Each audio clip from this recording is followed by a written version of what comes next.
What's happening? Landlord from Alabama here, back with another video. And today, man, we finna talk about Storey Jackson. Mr. Action Jackson been making it happen on film, so you know we gotta talk about it. Let's go. Okay, let me tell you a story about Mr. Jackson. I'm sorry, I know it's corny, I couldn't resist, but he's coming out of Kansas City, Missouri, standing at 6'2", 224 pounds, and ran a 4.6 in a 40. He began his football career at Hutchinson Community College, where he had 81 total tackles, 1 interception from 2016 to 2018. He actually played DB for Hutchinson, so that was some pretty hard info to find. So if you appreciate the effort, please like the video, please share the video.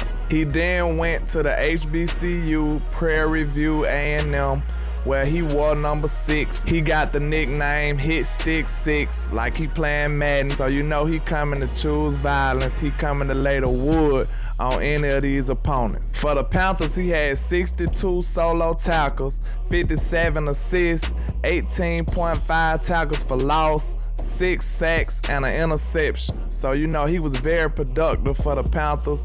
He had an All-American type year. He led the nation with 16.7 tackles a game, and he ranked second nationally for tackles for loss with 2.8 per game. So he was causing havoc in his conference, making a name for himself for sure.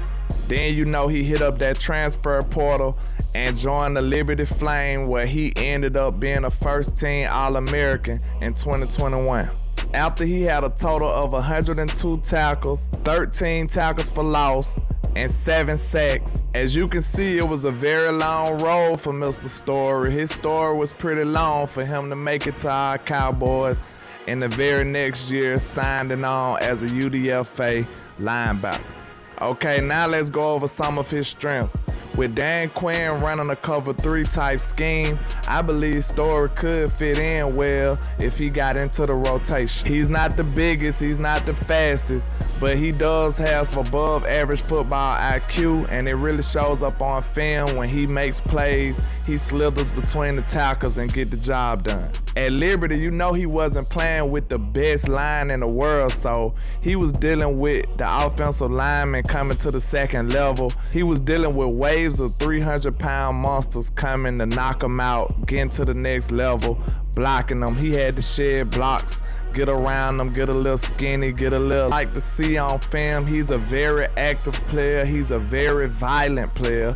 He's coming with bad intentions. He's coming to lay the hat. He want to lay the wood. He's very physical. He doesn't shy away from contact at all. He's always ready to throw his body into that fire. He's ready to be reckless. He's ready to go 100%, sacrificing his body for the betterment of the team with no problem. That's a big time attribute that you like to see from these young players, especially coming from a small school.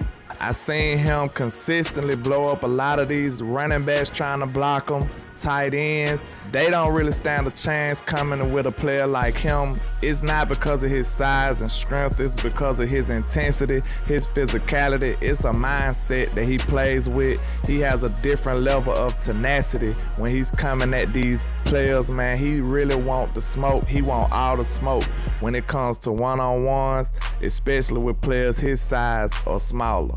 He's definitely a tone setter. You know, he was Hit Stick 6. He's trying to lay you out. He's trying to make a game-changing type impact every time he makes contact. He's not playing around. He's really trying to make a statement to let them understand what he's coming with and how he's coming when he's on that field. He seems to be a green dot type player. I seen him. He was the one that was getting everybody aligned. He was very aware of what his job was. He was rarely out of position. He always was around the ball. He was good at reading and reacting. He was going straight to the ball, dissecting the plays. Once he diagnosed it, it was foot in the ground, downhill, going to make a play, going to disrupt the play if he couldn't make it himself. He was shot out of a cannon most of the time. He's going full speed at a lot of these players, man, making some punishing type hits. That's what we love to see. Kind of reminds you of the old school type football vibes. He has that in him. He from the player, I believe he could be a decent player all around. I really like his skill set. Now let's talk about his weaknesses. Now, to be honest, it was very, very difficult to find a lot of footage on this guy. It's like he a ninja. It was pretty hard to find. I was searching long and wide, but you know, I came up with a few games. I watched the whole Ole Miss game, and Liberty was getting blown out the water. They was really getting destroyed, and I seen him get a little lax. At the beginning of the game, he was very intense. He was engaged. He was running, hustling. He was doing everything you love to see from a linebacker, but when the game started going awry, started getting a little out of hand, you seen his intensity kind of decrease. He started not going as hard, and you can blame him, but to me, that's a human emotion. We are humans. This is a human, not just a football player. So if you getting destroyed, it's almost natural for you to get a little more lax. That's not ideal what you want to see out of a player, but to be realistic, you are going to see some of that sometimes from some of these players. With him coming from a small school, it's always going to be a little doubt in the back of your mind. You do want to question if he can play with the big dogs, if he can actually perform against a lot of these players, against big time talent, top tier talent. Can he perform at the same level or better? Can he rumble with the big dogs? I know the NFL scouts was a little worried because he's undersized, wondering can he put up a fight against some of these pulling guards coming to the second level? Is he capable of doing that on a 3-down type basis? Can he hold up? Can he make plays against some superior type talent? He loves to make the big hit, so that's something that he's gonna have to improve on. When you go to the NFL, you might need some more fundamentally sound type tackles. You're gonna have to tighten up your technique. We're gonna need you to wrap up, do a full fundamental tackle, because you just can't hit these players with a hit stick tackle. These are big grown men that'll run you over and run through you. So we need some more technically sound type tackles from him, and I believe he can do it. That's just something that comes with coaching and he can get out of it. He can probably stand to get a tad bit stronger. You know, that's expected coming from a smaller school with a smaller guy.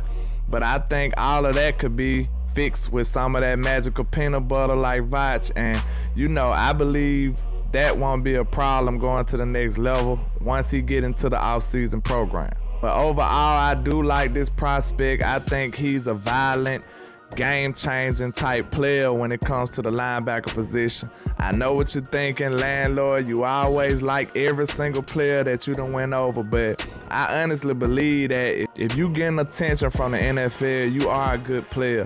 It's things that come into play after that, like your intangibles, what kind of fit you get, what kind of coach you get, what kind of ways the coach are gonna utilize your talents. All of that comes into play. But he will have to fight and battle to the death with Luke Gifford at the bottom of this linebacking core. Damone Clark, if he can come back, we need to see what's going on with him. And the rookie Devin Harper, those are gonna be the obstacles that he's gonna have to overcome. But that's all I got for you today, man. Just holla at your boy, Landlord from Alabama, with the same handle on all social media. And like I say, 1K, 1 love, Cowboys Nation. Let's go.